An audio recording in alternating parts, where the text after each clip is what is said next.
மயிலோடைய அப்பா மாணிக்கம் யோசிக்கிறாங்க. இத கொண்டுட்டு போய் நம்ம கண்டிப்பா பாக்கியாட்ட காமிச்சோம்னா, அத பார்த்து பெரிய பிரச்சனை பண்ணாலும் பண்ணுவா. அது மட்டும் இல்லாம, மறுபடியும் கூடி வந்தது நம்ம கைகூடி வந்த விஷயமெல்லாம் போயிரும். இது ஒண்ணு போதும். கோர்ட்ல காமிச்சோம்னா, வேற பொண்ணோட பேசிட்டு இருக்காருன்னு சொல்லி காமிச்சோம்னா, அந்த பொண்ண கல்யாணம் பண்றக்கு ஆசையில இருக்காரு அப்படிங்கிற மாரி நெனச்சு, இதனால தான் என் பொண்ண வீட்ட விட்டு வெளில அனுப்பிச்சுட்டாங்கன்னு சொல்லி சொன்னா, இது ஒரு ஸ்ட்ராங்கான எவிடன்ஸா இருக்கும். அதனால இத பத்தி பாக்கியாட்ட எதுவும் இப்போதைக்கு நம்ம சொல்லவே வேண்டாம் அப்படிங்கிற மாரி நெனச்சுட்டு மாணிக்கம் வீட்டுக்கும் போயிடுறாங்க. போனதுக்கப்புறம் மயில கூப்பிடுறாங்க. மயில கூப்பிட்டுட்டு, "உங்கட்ட கொஞ்சம் பேசணுமா? கோயிலுக்கு போலாமா?" அப்படின்னு சொல்லி கேட்குறாங்க. "ஏன்பா என்னப்பா ஆச்சு?" அப்படின்னு சொல்லி கேட்குறப்போ, "நீ வா நீ கோயிலுக்கு போலாம்" அப்படின்னு சொல்லிட்டு மாணிக்கம் மயில கூப்பிட்டுட்டு கோயிலுக்கும் போறாங்க. அங்க போனோனே "உனக்கு மாப்பிள்ளையோட சேர்ந்து வாழணும்னு ஆசை இருக்கா இல்லையாம்மா?" அப்படின்னு சொல்லி கேட்குறாங்க. "என்னப்பா இப்படி கேட்குறீங்க? மாமாவோட சேர்ந்து வாழ்றக்கு ஆசை இல்லையா என்ன? ஆனா அவருக்கு தான் என்னை ரொம்பவே பிடிக்கவே இல்லையே. அது மட்டும் இல்லாம வயித்துல வளர்ற குழந்தைக்கும் அவளுக்கும் சம்மந்தமே இல்லைன்னு சொல்லி சொல்றாரே. இதுக்கப்புறம் நான் என்ன பேச வேண்டியது இருக்குது சொல்லுங்க பார்க்கலாம்" அப்படின்னு சொல்லிட்டு இருக்காங்க. "உன் மனசுலாம் எனக்கு புரியுதும்மா. ஆனா என்கிட்ட ஒரு ஸ்ட்ராங்கான ஒரு எவிடன்ஸ் கையில கிடைச்சிருக்கு. இத வச்சு நான் எப்படியாவது மாப்பிள்ளைய பணிய வச்சுருவேன்" அப்படின்னு சொல்றாங்க.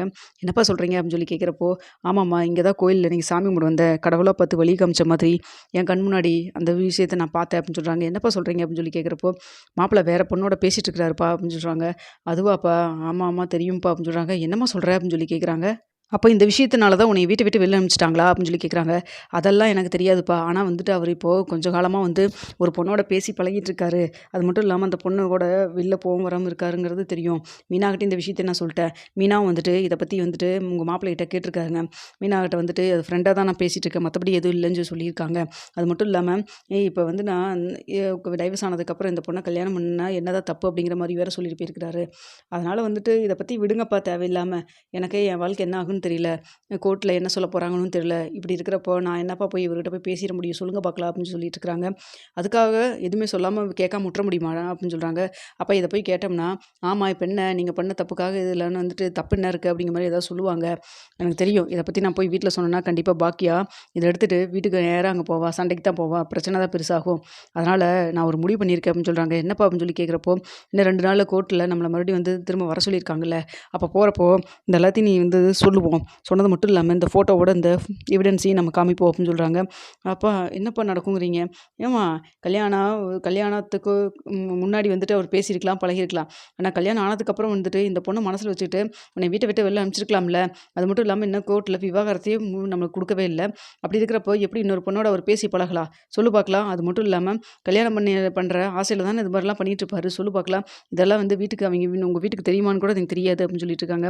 வீட்டுக்கெல்லாம் தெரியறதுக்கு வாய்ப்பே இல்லப்பா அப்படின்னு சொல்றாங்க. "ஏன் இப்படி சொல்ற? எப்படி சொல்ற கன்ஃபார்மா?" அப்படின்னு சொல்றாங்க. "மாமாவுக்கு இது மாரி விஷயமெல்லாம் பிடிக்கவே பிடிக்காது. மாமாவுக்கு தெரிஞ்சிருந்தா அவர் கன்ஃபார்மா இத பத்தி கேட்டிருப்பாரு, பேசியிருப்பாரு. அப்படி ஏதாவது இருந்தா மீனா என்கிட்ட சொல்லியிருந்திருப்பாள்ல" அப்படின்னு சொல்றாங்க. "அதுவும் கரெக்ட்டு தாம்மா. அப்ப நீ ஒண்ணு பண்ணு. இத பத்தி நம்ம பேசினத வீட்ல எதுவும் நம்ம வீட்ல எதுவும் சொல்லிக்காத. அம்மாட்ட அதுவும் முக்கியமா நீ காமிச்சுக்காத. அப்பதான் நம்ம கோர்ட்ல வச்சு கரெக்ட்டா பேச முடியும்" அப்படிங்கிறாங்க. "சரிப்பா" அப்படின்னு சொல்லி பேசிட்டு இருக்கப்போ, அடுத்த நாள் 2 நாள்ல மறுபடியும் கோர்ட்டுக்கு போ வேண்டியது வந்துருச்சு. டேட் வந்துருச்சு. எல்லாரும் கிளம்பி போறாங்க. அப்ப மயில்ட்ட சொல்றாங்க. மயிலோடைய அம்மா, "இங்க பாரு இந்த தடவ போய் உட்காந்து அழுதுட்டு உட்காந்துருக்காத. உங்க வீட்டு ஆளுகள பார்த்தோன உடனே கண்ணுல தண்ணி வச்சுட்டு இருக்காத" அப்படின்னு சொல்றாங்க. "அதெல்லாம் ஒண்ணும் நான் பண்ண மாட்டேன். நான் பார்த்துக்கிறேன். நீங்க வாங்கன்னு" சொல்லிட்டு கூப்பிடுறாங்க.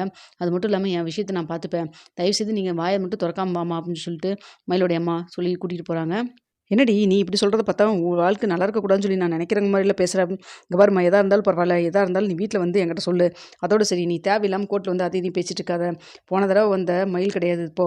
நான் எனக்கு என்ன பண்ணணும், ஏது பண்ணணும்னு எனக்கு தெரியும். அதனால நான் சொல்றத மட்டும் நீ கேளு" அப்படின்னு சொல்லிட்டு மயில் மயிலோடைய அம்மாட்ட சொல்லி கூட்டிட்டு போறாங்க. "என்ன இந்த தடவ இவ்வளோ தூரம் வீரமா போறாளே" அப்படின்னு சொல்லி நினைக்கிறாங்க. அப்போ உடனே பாக்கியா கிட்ட சொல்றாங்க. "இங்க பாரு எதா இருந்தாலும் நானும் பேசிக்கிறேன். உன் பொண்ணும் பேசிக்கிறோம். நீ எதுவும் பேச வேண்டாம் பாக்கியா" அப்படின்னு சொல்றாங்க. "நீயா? நீ என்னத்த பேசுவ? நீ பேச தான் நான் போறேன். நீ பார்க்க தானே போற" அப்படின்னு சொல்றாங்க. என்ன அம்மாவும் என்னைய விட்டுட்டு அம்மா பொண்ணும், அப்பாவும் இவ்வளோ தூரம் இன்னைக்கு தாண்டிட்டு போறாங்க. என்னத்த 2 பேரும் பேசி வச்சிருக்காங்கன்னு தெரியலையே! அடிக்கடி 2 நாளா நானும் பார்க்குறேன். கூடி கூடி ஏதோ பேசிட்டு இருக்காங்க. அப்படி என்னதான் முடிவு பண்ணி வச்சிருக்காங்கன்னு தெரியல. சரி ஓகே ஆனதாகட்டும். என்னதான் நடக்குதுன்னு பார்க்கலாம். அப்படின்னு சொல்லிட்டு இருக்காங்க. கிளம்பி அங்கேயும் போறாங்க. அங்க போனதுக்கப்புறம் மறுபடியும் "என்ன எங்க எங்க பாருங்க சார், தயவு செய்து எனக்கு இந்த மாரி பொய் பேசிட்டு இருக்கிறவரோட, போலியா இருக்கிறவரோட, நடிக்கிறவர்ட்டலாம் கூட வாழ முடியாது. எனக்கு எப்படியாவது டைவர்ஸ் குடுத்துருங்க" அப்படின்னு சொல்லிட்டு இங்க கேட்டுட்டு இருக்காங்க. அப்போ சரவணன் கேட்கறத பார்த்துட்டு, "போதும் நீங்க பேசுறதெல்லாம் போதும். இதுக்கு மேல நீங்க என்ன என்ன சொன்னாலும் நான் கேட்க போறது கிடையாது. இங்க பாருங்க நான் இப்போ மாசமா இருக்கேன் உண்மையாலுமே. ஆனா அந்த குழந்தைக்கு எனக்கும் சம்மந்தம் இல்லைன்னு இவரு சொல்றாருங்க ஐயா. அது மட்டும் இல்லாம, இந்தா என் குழந்தைக்கு அப்பா இவரு தான். ஆனா இல்லைன்னு சொல்லி சொல்றாரு. அது கூட ஏதோ கோவத்துல சொன்னாருன்னு இருக்கலாம். ஆனா வேற ஒரு பொண்ணோட பேசிட்டும் பழகிட்டு இருக்கிறாரு. அது எதுக்காகன்னு சொல்லி சொல்லுங்க. இந்த பொண்ண முன்னாடி கல்யாணத்துக்கு முன்னாடியே இவரு லவ் பண்ணியிருந்துக்கிறாரு. இந்த விஷயத்த இந்த குடும்பமே சேர்ந்து என்கிட்ட மறைச்சிருந்துருக்காங்க. இப்ப தான் எனக்கு எல்லாமே தெரிய வந்துச்சு. அப்ப இந்த பொண்ணுக்கு மறுபடியும் டைவர்ஸ் ஆகி வீட்டுக்கு வந்து உட்காந்துட்டு இருக்காங்க. அதனால தான் அவளோட மறுபடியும் சேர்ந்து வாழணும் அப்படிங்கிறக்காக தான் இவரு எனக்கு டைவர்ஸ் குடுக்கணும்னு நினைக்கிறாருன்னு எனக்கு இவன் மேல சந்தேகமா இருக்கு அப்படின்னு சொல்றாங்க. இங்க பாருங்க கோவில்ல டெய்லியும் உட்காந்து பேசிட்டு இருக்கிறத பாருங்க இந்த ஃபோட்டோவ அப்படின்னு சொல்லிட்டு நீதிபதி முன்னாடி வந்துட்டு கோவமா வந்து மயில் காமிக்கிறாங்க. பேசுறத பார்த்தோன்னே மீனாவே ரொம்ப ஆச்சரியமாயிடுறாங்க. என்னது இவ்ளோ தூரம் மயிலக்கா எல்லா டீட்டெயிலும் கலெக்ட் பண்ணி வச்சிருக்காங்க. பரவாயில்லையே அப்படின்னு சொல்லிட்டு இத பார்த்துட்டு இருக்கிறவருடைய மாணிக்கம் வந்துட்டு நான் இவளுடைய அப்பா தான். நானுமே டெய்லியுமே பார்த்தேன். இப்படியெல்லாம் அவர் பேசிட்டு பழகிட்டு இருக்கிறாரு. இன்னும் டைவர்ஸே கிடைக்கல. டைவர்ஸ் அப்ளை பண்ணதுக்கு காரணமே இதா தான் இருக்குன்னு எங்களுக்கு சந்தேகமா இருக்கு. அப்படின்னு சொல்லி இதெல்லாம் பார்த்தோன்னா பாக்கியாவுக்கு அப்படியே தூக்கி வாரி போடுது. அடிப்பாவிங்களா! இது இவ்ளோ நடந்திருக்கு நம்மகிட்ட சொல்லவே இல்ல. சொல்லியிருந்தா ஒரு கை பார்த்துருக்கலாமே அப்படின்னு சொல்லி நினச்சிட்டு, ஏன் அத பத்தி என்கிட்ட சொல்லவே இல்ல அப்படின்னு சொல்றாங்க. எதுக்கு சொல்லி பிரச்சனைய பெருசு பண்றதுக்கா? நீ கொஞ்சம் அமைதியா இரு. தீர்ப்பு எப்படி குடுக்குறாங்கன்னு பார்க்கலாம். வெயிட் பண்ணு அப்படின்னு சொல்றாங்க. இத பார்த்தோன்னா நீதிபதி வந்துட்டு, என்னப்பா சரவணா இதெல்லாம்? படிச்ச பையனா இருக்க. வந்துட்டு இப்படியெல்லாம் பண்ணியிருக்க. அவிங்க பொய் சொல்றாங்க, பொய் சொல்றாங்கறீங்க. அப்போ நீங்கலாம் பொய் சொல்லி கல்யாணம் பண்ணலையா? நீங்க பண்ணது என்ன சொல்றது அப்படின்னு சொல்றாங்க. இல்ல மேடம். இது வந்து குடும்ப சூழ்நிலையின் காரணமாக அதே மாரி தான். அவிங்களும் வந்து கல்யாணத்துக்காக ஒரு சில பொய் பேசிட்டாங்க. அத மன்னிச்சு ஏத்துக்கிறது தான பக்குவம். அத விட்டுட்டு வந்துட்டு கோர்ட்டு வரைக்கும் கொண்டு வந்துட்டீங்களே அப்படின்னு சொல்லிட்டு, அங்க வந்துட்டு மயிலுடைய வக்கீலும் வாதாடுறாங்க. இதெல்லாம் பார்த்துட்டு என்னதான் இருந்தாலும் அவ பேசின பொய், அவங்க வீட்ல பேசின பொய் இதெல்லாம் எங்கனால தாங்கிக்க முடியாது. எங்க வீட்டு ஆளுங்க அத்தன பேர்த்தும் கொண்டு போய் கோர்ட்ல இதில போலீஸ் ஸ்டேஷன்ல நிக்க வச்சுட்டாங்க. அந்த அவமானத்தையும் எங்கனால மறக்க முடியாது. எனக்கு டைவர்ஸ் வேணுங்கய்யா அவ்வளோதான் அப்படிங்கிற மாரி வந்துட்டு சரவணன் மீண்டும் கேட்குறாங்க. இங்க பாருங்க எக்காரணத்த கொண்டு நான் டைவர்ஸ் குடுக்குறதுக்கு தயாரா இல்ல. என் வயித்துல வளர்ற குழந்தைக்கு இவரு தான் அப்பா. அவர் இல்லைன்னு சொன்னாலும் சரி அதுதான் உண்மை. அதுக்கப்புறம் வந்துட்டு இவர் வந்துட்டு இன்னொரு பொண்ணோட வா என்னைய வந்து டைவர்ஸ் பண்ணிட்டு இன்னொரு பொண்ணோட சேர்ந்து வாழ்றதுக்கு நான் அனுமதிக்கவும் மாட்டேன் எக்காரணத்த கொண்டும் அப்படின்லாம் பேசுறாங்க. இங்க பாரு இதுக்கு மேல ஏதாவது பேசிட்டு இருந்தீன்னா பாருன்னு சொல்லிட்டு அப்படியே கோர்ட்லயே வந்துட்டு கை ஓங்குற மாரி வந்து சரவணன் ரொம்ப கோவமா பேசுறாங்க. இதெல்லாம் பார்த்துட்டு இருக்கிற பாண்டியன் என்ன நடக்குது புதுசு புதுசா ஏதேதோ சொல்றாங்க. அந்த பொண்ணு கூட இவன் பேசிட்டு இருக்கிறானா அப்படிங்கிற மாரி வந்துட்டு உடனே வந்துட்டு இங்க பாண்டியனும் வந்துட்டு இங்க உடனே கோமதிட்ட கேட்குறாங்க. எனக்கு என்ன தெரியும்? உங்க பையனுக்கு நீங்க தானே பார்த்து கல்யாணம் பண்ணி வச்சீங்க. அவங்க கூட நீங்க தானே 24 மணி நேரம் இருக்கீங்க கடையில. என்னைய வந்து கேட்டா, இவன் பண்ண தப்புக்கு நான் தான் காரணமா நீ அடுத்தது அதுக்கு என்னை திட்ட போறீங்களா? அப்படின்னு சொல்றாங்க. இத பார்த்துட்டு இருக்கிற பாட்டிமா வந்துட்டு போதும் போதும் இங்க கோர்ட்லயும் வந்துட்டு இங்கேயும் வந்து 2 பேரும் சண்டை கட்டிட்டு இருக்காதீங்க. கொஞ்சம் அமைதியா இருங்க அப்படின்னு சொல்லி பேசிட்டு இருக்கிறாங்க. அடுத்தா வந்துட்டு அவங்க வந்துட்டு சரவணன்ட்ட வந்துட்டு சொல்றாங்க. இந்த இப்போதைக்கு இந்த கேஸ் முடியிற மாரி இல்ல அப்படின்னு சொல்லிட்டு நெக்ஸ்ட் ஹியரிங் டேட் குடுத்துடுறாங்க.